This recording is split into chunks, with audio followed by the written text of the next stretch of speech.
When I look back on my time at Wake Forest, I mean, Camila's front and center of that. And I can always be grateful and thankful to Wake for that. That had it not been for here, like I said, we wouldn't have met. I don't know where I'd be. Okay, I was going to say I have nothing to add after that, Ben. I have nothing to add. Thank you. Watching her play basketball, I liked the way she moved.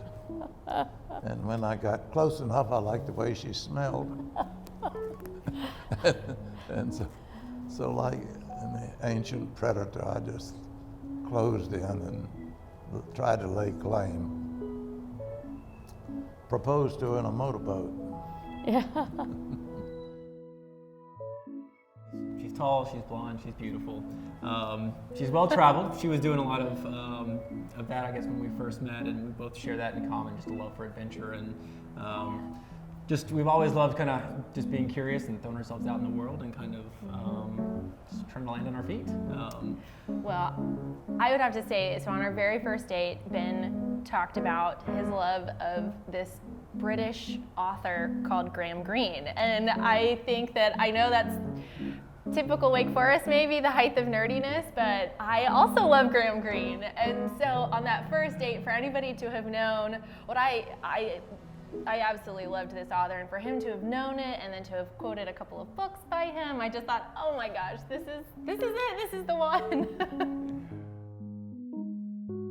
I was returning home from classes at the law school, and I saw a group of society, that's the forerunner of the sororities,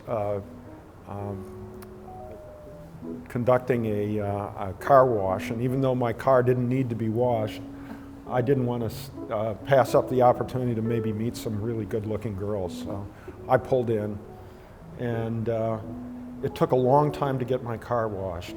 And Pam kind of took pity on me and started talking to me. And she seemed to be in charge. He said he looked around for who looked like they were in charge, so some things never change.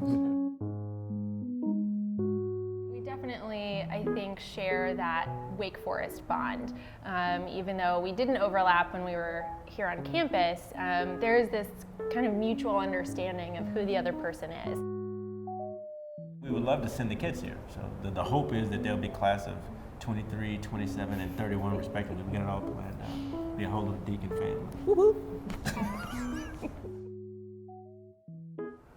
We've spent about 43 years just around this campus. So yeah, it's been a really big part of our lives. It's, you know, we raised our son here, and he's a graduate of the school. So you know, it's really been an integral part of our lives. At 87, she's not quite as spry as she was when I used to jitterbug with her. But she's only 87, and I've always liked younger women. We got married in November of '97, and so we've been together 18 years. Yes, right. It'll be 19 years this year. Okay. Well, you're right. That's I know. Basically, after all these years, our secret is that we're nice to each other.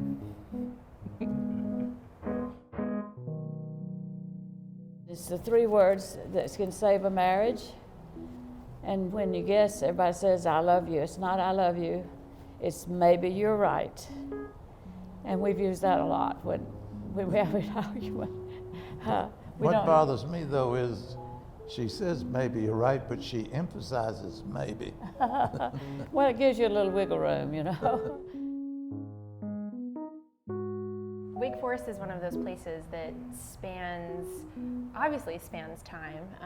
We didn't know each other in school. We didn't have the opportunity to, and yet we were able to meet one day and immediately connect because we do love Wake Forest, and we come from this wonderful place that honors Pro Humanitate, that you know, is about friendship and honor, and it's and I think that's what makes Wake Forest so special, and certainly is something that created a great basis for us and for our marriage.